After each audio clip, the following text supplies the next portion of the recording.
It's 1717. You're barefoot, shirtless, sunburnt, and standing on a creaking wooden deck with 80 other sweaty, heavily armed criminals. There's rum in your belly, gold on your mind, and absolutely zero dental hygiene. Congratulations. You're a pirate now. Pirates, the original rock stars of the sea.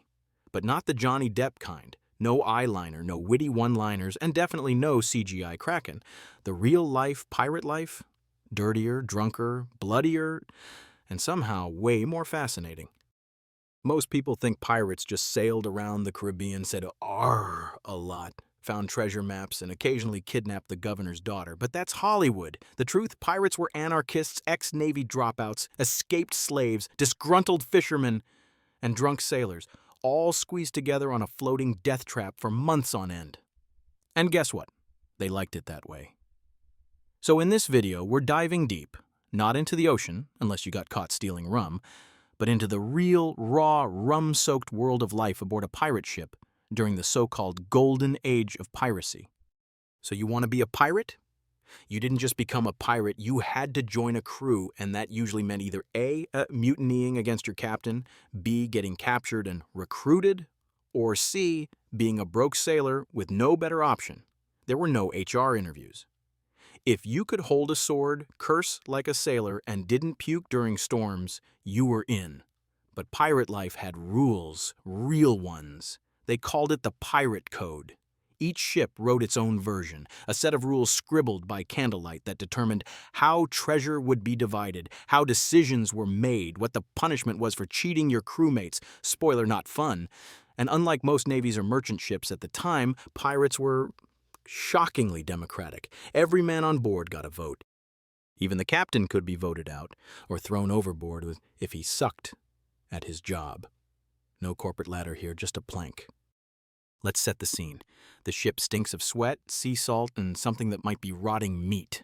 There are no showers, no toilets, just buckets. If someone got seasick, that stayed with you, in the air, forever. The average pirate ship wasn't some massive war machine. It was a repurposed merchant vessel turned into a lean, fast violence delivery system. Cabins. Only for the captain. Maybe. Everyone else slept wherever there was space. The floor, on top of gunpowder barrels, sometimes even in the rigging. Meals were, well, meals is generous.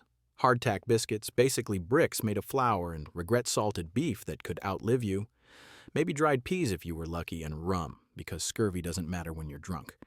Still sound fun? Now imagine storms, rats, leaking hulls, and the occasional cannonball, yet somehow morale was often high. Why? Because they were free. No bosses, no kings, just gold, rum, and the open sea. All right, so you've joined a pirate crew. You've pledged your allegiance to the code, you've stashed your cutlass under your hammock. And now it's time for the big question: what the hell do pirates eat? Welcome to the Pirate Buffet. If you imagine seafood feasts with coconuts and rum served in hollowed-out pineapples, I've got bad news, Jack Sparrow. Here's the actual menu. Salted pork and beef, preserved with so much salt you could exfoliate your skin with it. Ship's biscuit, a.k.a. hardtack, a.k.a. tooth-breaking concrete crackers. Bonus, they often had bugs baked into them. Protein, right? Dried peas, not green, not fresh, just hard little disappointment pellets. Cheese, sometimes okay, sometimes blue and fuzzy. And of course, rum, a gallon a day, sometimes more, because water went bad after about a week. But rum? Rum was forever. If you were lucky and close to land, you might catch a turtle or raid a village for fresh food. But most days, it was like eating your way through a 1600s apocalypse pantry. Hygiene? There is none. Pirates didn't bathe. They wiped with rags or seawater or, let's be honest, just didn't. Their clothes were damp, crusty, and probably stood up on their own when you took them off. Toothbrushes didn't exist. Your dental plan was don't die of an abscess. Scurvy, that delightful disease from vitamin C deficiency that made your gums bleed and teeth fall out?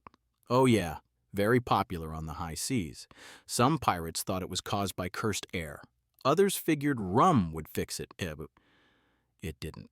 Yet somehow, despite all this, pirates were among the healthiest sailors of their time. Why? Because they weren't starving under tyrannical Navy rules. They had better food, relatively more freedom, and didn't get whipped. I'll get a daily for sneezing out of turn. Also, rats. So many rats. Rats were everywhere on pirate ships. They ate your food, bit your toes, and kept you company at night. Sometimes they were eaten, too. Little crispy rat on a stick? That's Wednesday dinner, baby. Violence was a team sport. Let's talk about what pirates did best. Chaos.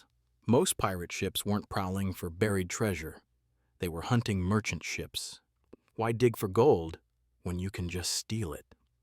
Step 1. The chase. They'd spot a merchant ship, raise a fake flag, Spanish, French, British, whatever worked, and get close. Then at the last second, they'd hoist the Jolly Roger, the skull and crossbones. Fun fact, that was not to look cool. It was psychological warfare. You saw that flag? You knew. Surrender or die. Some pirates had custom flags. Blackbeard's showed a skeleton toasting the devil. Bartholomew Roberts had himself standing on 2 skulls labeled a Barbadian's head and a Martiniquean's head. Very subtle diplomacy. Step 2, boarding. If the ship didn't surrender, the pirates would use grappling hooks, small cannons called swivel guns, and pistols, cutlasses, and axes to board. Forget elegant sword fights. This was a drunken, bloody, smoky free-for-all. Think of it like a bar fight, but on a boat and with cannon fire. Pirates carried multiple pistols strapped to their chest like a bandolier because reloading took forever.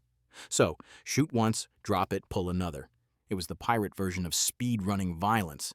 They also loved grenados, little handmade bombs filled with lead and nails. Toss one of those into a crowd and hope you don't lose an eye. Step 3. The loot. What did they take? Pretty much everything. Coins. Cargo, weapons, clothing, yes, they robbed your pants. Even spices, sugar, wine, books, and tools. If the merchant crew resisted, they'd sometimes be killed. If they surrendered, pirates might offer them a choice: join us or swim. And a lot of them joined because, as we've covered, piracy kinda ruled. Here's something wild. Pirates had one of the fairest pay systems of their time. No joke, no CEO makes 300x more than the deckhand nonsense here. Every pirate knew what cut they'd get, right down to the decimal. Here's how it usually worked. The captain got 2-3 shares. The quartermaster got 1-2 shares. Regular pirates got 1 share. The surgeon, if there was one, usually got extra because patching up cannonball wounds isn't easy. Even injured pirates were compensated. Lose a leg? That's 600 pieces of 8. Lose an eye? 100 pieces? Lose your mind? You get promoted. This system was radical for the time. Sailors in the British Navy often got nothing. Pirate crews? They voted on everything from raids to rations. It was kind of utopian. If utopia included sword fights, dysentery, and occasional plank walking. Pirate justice. Brutal, creative, and occasionally ridiculous. Let's say you're a pirate. You're drunk, angry, and you just caught your crewmate stealing extra rum. What do? Simple. Pirate court.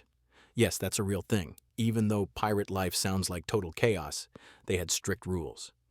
Break them and you were punished. Swiftly, publicly, and sometimes artistically. Common pirate crimes and their punishments. Stealing from the crew? You'd get marooned, dropped on a deserted island with a pistol and 1 shot. Fun way to think about your life choices.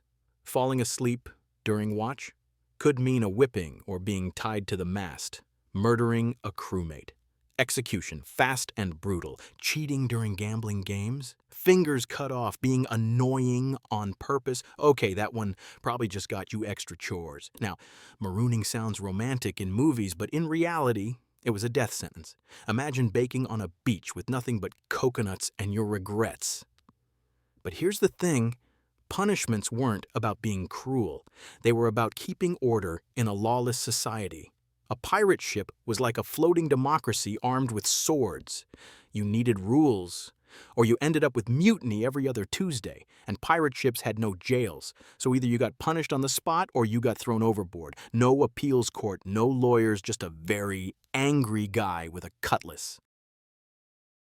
Pirate downtime. Gambling, music, and blowing up barrels. Surprise! Pirates weren't always pillaging and stabbing. They actually had free time, especially during long, boring stretches between raids. And when they weren't repairing sails or scraping barnacles, they did what bored guys on a boat do best: pirate entertainment. Highlights: gambling, Dice, cards, coin toss, anything to lose your money fast.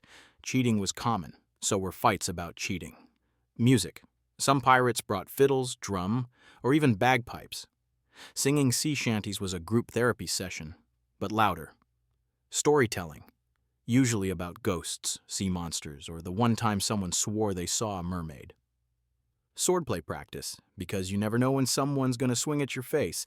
And yes, they drank a lot. Rum, brandy, stolen wine, it was always flowing. Some pirates even drank gunpowder mixed with booze to feel stronger.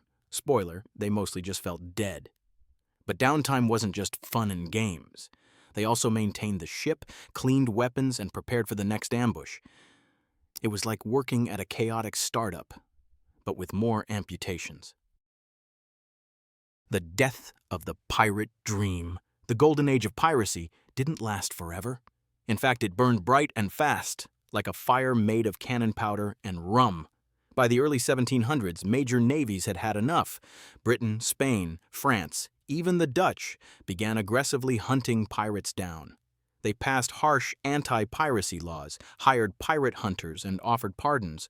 Turn yourself in and you won't be hanged, probably. Some pirates quit.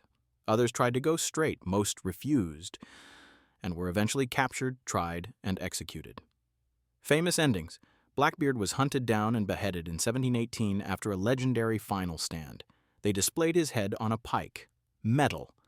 Calico Jack Rackham, the fashion icon of pirate flags, was caught and hanged in Jamaica. Anne Bonny and Mary Read, two of the few known female pirates, were imprisoned. But their fates remain mysterious.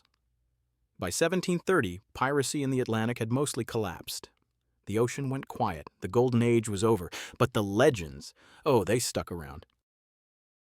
So, was pirate life actually worth it? Let's recap. You lived in filth, ate salted meat and bugs, slept on cannonballs, might die by sword, disease, or drunken accident, and had no idea what day it was, but you had freedom.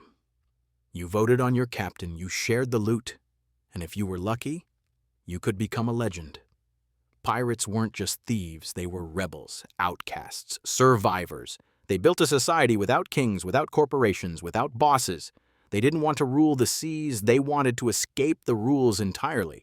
And for a brief, chaotic, incredible few decades, they did exactly that. If you made it this far without getting marooned, congrats, you've officially earned your sea legs. Pirates weren't pretty, they weren't noble, but they were wild, fearless, and just maybe a little bit brilliant. So the next time someone says pirates were just criminals, remind them, they were also founders of one of the most radical worker-led societies in history. Also, they blew up a ship once just because the rum ran out. So, yeah, legends, if you liked this wild ride across the high seas, drop a like, subscribe, and tell us in the comments, would you survive a week as a pirate? Until next time, may your biscuits be bug-free and your rum never watered down.